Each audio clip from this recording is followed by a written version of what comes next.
Hello everyone, welcome to success with Rai academy. 4 अक्टूबर 2021 के दैनिक जागरण के राष्ट्रीय संस्करण को आज के इस वीडियो में हम डिस्कस करेंगे। तो चलिए वीडियो को शुरू करते हैं। सबसे पहले हम हेडिंग ले रहे हैं कि उत्तर प्रदेश में अराजक किसानों का उपद्रव, 6 की गई जान। महीनों से दिल्ली सीमा पर जारी कृषि कानून विरोध प्रदर्शन की आग आखिरकार उत्तर प्रदेश आ पहुंची है। लगभग 1.5 हफ्ते पहले केंद्रीय गृह राज्य मंत्री और खीरी के सांसद अजय मिश्र टेनी के एक बयान से नाराज प्रदर्शनकारी किसानों ने रविवार को लखीमपुर में मंत्री समर्थकों की गाड़ियों को सड़क पर रोककर पथराव किया और आग लगा दी। इसी बीच एक बेकाबू वाहन किसानों पर जा चढ़ा, जिसमें 4 किसानों की मौत हो गई, जबकि किसानों के हमले से 2 भाजपा समर्थक मारे गए। दोनों पक्षों के मरने वालों की संख्या अधिक बताई जा रही है, लेकिन पुष्टि नहीं हो सकी है। नेक्स्ट न्यूज है, आतंकी फंडिंग मामले में पुंछ में 9 जगह एनआईए के छापे। सीमा पार से होने वाले व्यापार की आड़ में जम्मू कश्मीर में आतंकवाद की फंडिंग चल रही थी। इस मामले में राष्ट्रीय जांच एजेंसी की टीम ने रविवार तड़के पुंछ जिले में संदिग्ध ठेकेदार और व्यापारियों के 9 ठिकानों पर दबिश दी है। उनके घरों और गोदामों की भी तलाशी ली गई है, जिसमें कई दस्तावेज, डिजिटल उपकरण व अन्य आपत्तिजनक सामग्रियां बरामद की गई हैं। इस मामले में 2 सरकारी कर्मचारियों से भी पूछताछ की गई है। आतंकी फंडिंग के 5 साल पुराने मामले में एनआईए टीम ने यह कार्रवाई की है। एनआईए सूत्रों का कहना है कि जांच से पता चला है कि व्यापार के नाम पर पाकिस्तान से कैलिफोर्निया बादाम आयात करने वाले कुछ व्यापारी व ठेकेदार यहां आतंकी संगठनों से संपर्क बनाकर उन्हें लाभ पहुंचा रहे थे। नेक्स्ट न्यूज है कि देहात में कैंसर का इलाज मुहैया कराने को निजी क्षेत्र आगे आए।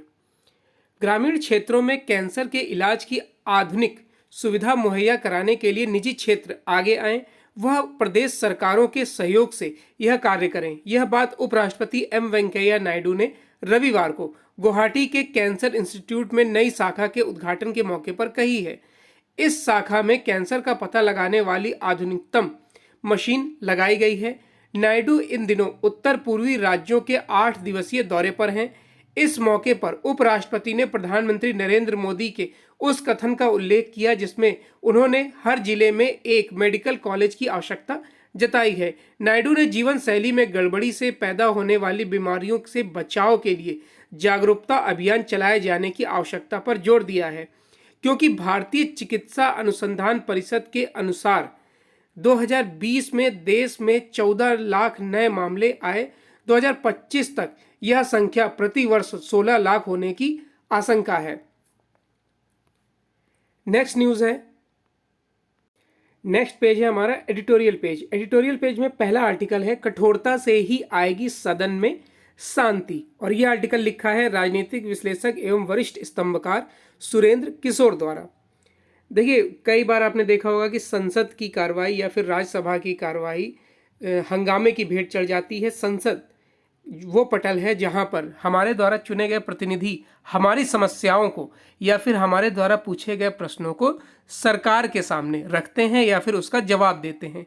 लेकिन अगर इसी तरीके से कोताहल बरता जाएगा, शोर शराबा होगा, हंगामा किया जाएगा, तो कहीं ना कहीं देश की प्रगति या उन क्षेत्रों की प्रगति बाधित होगी जिनकी बातचीत के जरिए या फिर वाद विवाद या फिर प्रश्न और उत्तर के जरिए उसका विकास किया जा सकता है। राज्यसभा के सभापति और देश के उपराष्ट्रपति वेंकैया नायडू ने मतदाताओं से अपील की है कि आप हंगामा करने वाले जनप्रतिनिधि की पहचान कर उन्हें सार्वजनिक रूप से शर्मिंदा करें। सदन को बाधित करने का अर्थ है देश के सपने और लोगों के जीवन को बाधित करना।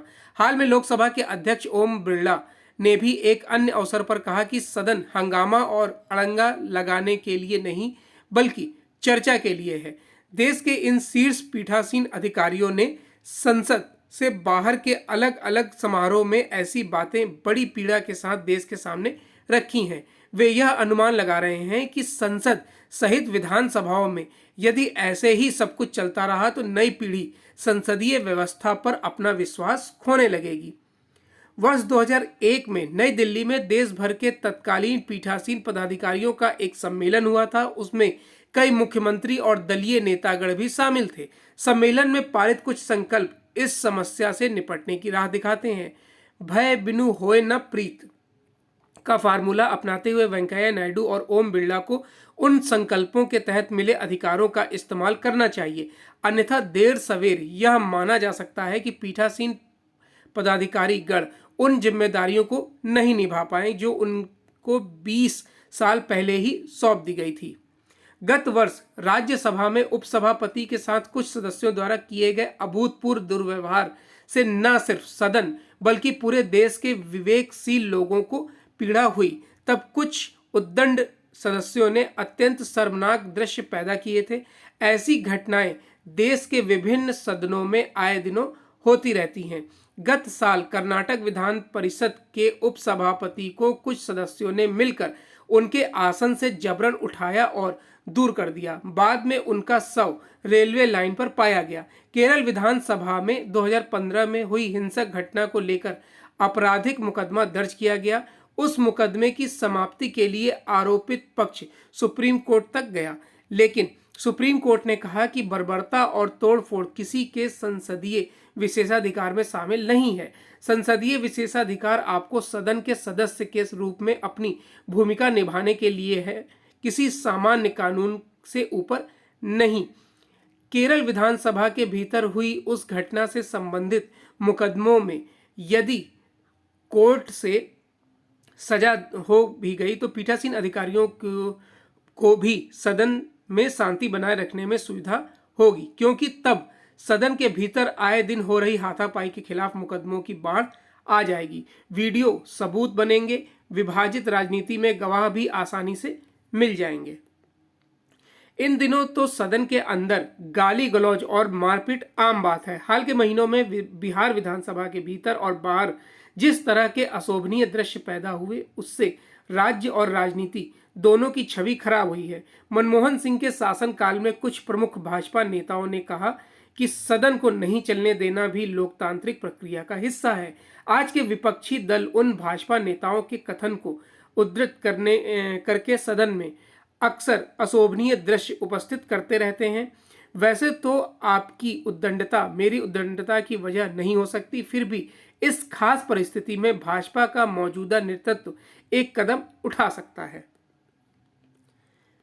नेक्स्ट है किसानों को उद्यमी बनाने का प्रयास।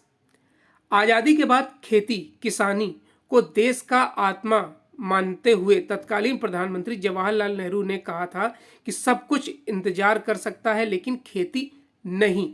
दुर्भाग्यवश लोक लुभावन नीतियां और वोट बैंक की राजनीति के कारण खेती का इंतजार खत्म नहीं हुआ है और वह बदहाली का शिकार बनती गई। आज स्थितियां यहां तक आ गई हैं कि ग्रामीण मजदूरों की आमदनी किसानों से ज्यादा हो गई है। वर्ष 2012-13 में एक औसत भारतीय किसान परिवार की खेती से होने वाली मासिक आमदनी 3081 रुपए थी। 6 साल बाद अर्थात 2018-19 में यह बढ़कर महज 3798 रुपए पर पहुंची। दूसरी ओर इन 6 वर्षों में मजदूरी से होने वाली कमाई 2071 रुपए से बढ़कर 4063 रुपए हो गई। पुराने कृषि कानून की ही देन है कि अब किसानों से ज्यादा मजदूरों की संख्या बढ़ रही है। उदाहरण के लिए 2013 से 19 के बीच खेती करने वाले परिवारों की संख्या जहां 9 करोड़ से बढ़कर 9.3 करोड़ हुई, वही कृषि कार्य में शामिल नहीं होने वाले परिवारों की संख्या 6.6 करोड़ से बढ़कर 8 करोड़ पहुंच गई है। 2011 की जनगणना में भी बताया गया कि हर रोज 2000 किसान खेती छोड़ रहे हैं। इसका एक बड़ा कारण यह भी हो सकता है कि पारिवारिक बंटवारे से खेतों का आकार इतना छोटा हो गया है कि उनमें खेती लाभकर नहीं रह गई है।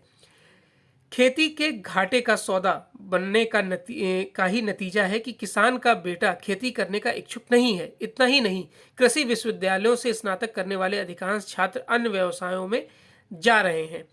इस साल गुजरात में आलू की बम्पर पैदावार हुई। स्थानीय स्तर पर किसानों को आलू बेचने में समस्या खड़ी हो गई। ऐसे में गुजरात सरकार ने रेलवे की मदद ली और 50% छूट पर 248 टन आलू हिम्मतनगर से बिहार के मोतिहारी भेजा गया, जहां आलू की अच्छी कीमत मिली। इस तरह महाराष्ट्र से प्याज, बंगाल और पूर्वी राज्यों में भेजा जा रहा है। किसान रेल की विशेषता यह है कि इसमें किसानों के उत्पाद खराब नहीं होते और कम लागत में जल्दी पहुंच जाते हैं। किसान रेल का बड़ा लाभ यह हुआ है कि किसान गेहूं धान के बजाय फलों एवं सब्जियों की खेती को प्राथमिकता देने लगे हैं। उल्लेखनीय है कि देश के 8.5% फसली क्षेत्रों पर बागवानी फसलों की खेती की जाती है, लेकिन इनमें कृषिगत सकल घरेलू उत्पाद का 30% प्राप्त होता है। समग्रता मोदी सरकार नए कृषि कानून के जरिए किसानों की बदहाली दूर करने और उन्हें मजदूर बनने से रोकने का कारगर उपाय कर रही है। यह काम तभी होगा जब किसान बाजार अर्थव्यवस्था से जुड़ें और अपनी उपज घरेलू एवं वैश्विक कृषि बाजारों में बेचें। दुर्भाग्यवश एक देश एक मंडी की मांग करने वाले किसान संगठनों और 2019 में अपने चुनावी घोषणा पत्र में कृषि उपज के व्यापार पर लगे सभी प्रतिबंधों को समाप्त करने का वादा करने वाली कांग्रेस पार्टी नए कृषि कानूनों का विरोध कर रही है। नेक्स्ट आर्टिकल है नशे का जाल। देखिए, जो शाहरुख खान के जो पुत्र पकड़े गए हैं आर्यन खान, उन पर लिखा गया है आर्टिकल। वो ड्रग्स मामले में पकड़े गए हैं, तो ये हमारे लिए इंपॉर्टेंट नहीं है। नेक्स्ट पेज है हमारा बिजनेस पेज। बिजनेस पेज में पहली न्यूज़ है कि अर्थव्यवस्था की बुनियाद मजबूत। भारतीय अर्थव्यवस्था की बुनियाद मजबूत है और बीते वित्त वर्ष में वास्तविक सकल घरेलू उत्पाद पहले ही महामारी पूर्व के स्तर को पार कर चुका है। नीति आयोग के पूर्व उपाध्यक्ष अरविंद पनगड़िया ने एक साक्षात्कार में रविवार को यह बात कही है। उन्होंने कहा कि सरकार को जल्द से जल्द कोरोना महामारी पर निर्णायक तरीके से जीत हासिल करने की जरूरत है। उन्होंने कहा कि टीकाकरण के मोर्चे पर खबर शानदार है। मैं सिर्फ यह चाहूंगा कि हमारे नागरिक अपनी ओर से प्रयास करें तथा किसी अन्य से संपर्क में आने पर मास्क पहने।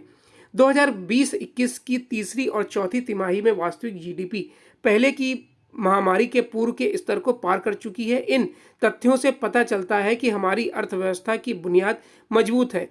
इस बीच भारतीय अर्थव्यवस्था ने चालू वित्त वर्ष की अप्रैल जून की तिमाही में रिकॉर्ड 20.1% की वृद्धि दर्ज की है। इसकी वजह पिछले साल का कमजोर आधार प्रभाव है। नेक्स्ट न्यूज़ है कि यूको बैंक के अगले एमडी हो सकते हैं सोम शंकर प्रसाद। भारतीय स्टेट बैंक के उप प्रबंध निदेशक सोम शंकर प्रसाद को कोलकाता स्थित यूको बैंक का अगला प्रबंध निदेशक नियुक्त किया जा सकता है। बैंक बोर्ड ब्यूरो ने यूरो बैंक के प्रबंध निदेशक अतुल कुमार गोयल को पंजाब नेशनल बैंक का प्रबंध निदेशक नियुक्त करने की सिफारिश की है। पीएनबी के प्रबंध निदेशक का पद जनवरी में एस मल्लिकार्जुन राव की सेवानिवृत्ति के बाद से रिक्त है। इस साल इंडियन बैंक के प्रबंध निदेशक की नियुक्ति के समय प्रसाद का नाम आरक्षित सूची में था। सतर्कता सहित विभिन्न मंजूरियों के बाद उन्हें यूको बैंक का प्रबंध निदेशक नियुक्त करने की सिफारिश की गई है। हालांकि इस बारे में अंतिम निर्णय प्रधानमंत्री की अगुवाई वाली मंत्रिमंडल की नियुक्ति समिति द्वारा लिया गया है। नेक्स्ट न्यूज़ है कि मौद्रिक नीति समीक्षा में प्रमुख दरों को स्थिर रख सकता है रिजर्व बैंक। भारतीय रिजर्व बैंक आगामी द्विमासिक मौद्रिक समीक्षा में लगातार 8वीं बार नीतिगत दरों के मोर्चे पर यथास्थिति को कायम रख सकता है। विशेषज्ञों ने यह राय जताई है। उनके मुताबिक विदेशी बाजारों में कमोडिटी कीमतों में बढ़ोतरी के बीच महंगाई दर पर नियंत्रण रखने के उद्देश्य से आरबीआई यह फैसला ले सकता है। 8 अक्टूबर को मौद्रिक नीति समीक्षा बैठक होनी है। केंद्रीय बैंक ने आखिरी बार मई 2020 में रेपो दर को 0.40% घटाकर 4% किया था। इस समय देश की अर्थव्यवस्था कोरोना से प्रभावित थी। उसके बाद से आरबीआई ने ब्याज दरों को यथावत रखा है। नेक्स्ट न्यूज़ है सबके हित में होगी प्रस्तावित ई कॉमर्स नीति। केंद्रीय वाणिज्य मंत्री पीयूष गोयल ने रविवार को कहा कि प्रस्तावित ई कॉमर्स नीति में सभी के हितों का ध्यान रखा जाएगा। उन्होंने मसौदे पर मिल रहे फीडबैक का स्वागत किया है, लेकिन प्रस्तावित नियमों को लेकर मंत्रालयों के बीच मतभेद की खबरों को अनुचित बताया। उनकी टिप्पणी उन खबरों के बाद सामने आई है जिसमें कहा गया कि आंतरिक उद्योग और व्यापार संवर्धन विभाग, कॉर्पोरेट मामलों के मंत्रालय और नीति आयोग के नियमों के मसौदे के कुछ प्रावधानों पर आपत्ति जताई है। सूचना के अधिकार के तहत मिले जवाब का हवाला देते हुए रिपोर्ट में दावा किया गया था कि नीति आयोग ने आशंका व्यक्त की है कि मसौदे में कुछ ऐसे नियमों को शामिल किया गया है जिससे विदेशी कंपनियों का देश में व्यवसाय करना मुश्किल हो सकता है। गोयल ने कहा कि मसौदा नियमों को जारी करने का उद्देश्य जनता की राय, दूसरे विभागों के विचार और उनकी प्रतिक्रिया जानना था। नेक्स्ट न्यूज है, अफगानिस्तान के मुद्दे पर भारत और जर्मनी करेंगे करीबी सहयोग। लिंडर। भारत में जर्मनी के राजदूत वॉल्टर जे लिंडर ने रविवार को कहा कि अफगानिस्तान के मुद्दे पर भारत और जर्मनी का रुख एक जैसा है और दोनों देश इस संबंध में करीबी सहयोग करेंगे।